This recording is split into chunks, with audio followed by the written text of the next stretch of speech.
খাবার দাবার আগেই ঝাল আবার দিতে যাবো কি ওদের সব কটা এসে গেছে, লালু এসে গেছে, ঝগড়া শুরু হয়ে গেছে। এদেরকে কিছু বলবে না, যে লালু আছে, লালু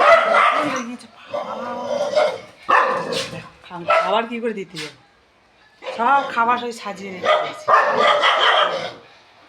আর ও ওখান থেকে ডাকছে, দেখছো, ও আবার এদের দিকে ডাকে, এ আবার লালুর দিকে ডাকে। সব খেতে দেবো, খেতে দেবো বাবা, খেতে দেবো, সরে যাও, আবার মুন্ডু ঢুকছিস কেন? বাবা কি লেগে গেছে বলো, হ্যাঁ সর সর সর। ঠিক আছে ঠিক আছে, লালু চলে আসবে, চলে যাবে, যা আয় আয়। সবার খিদে পেয়ে গেছে, দে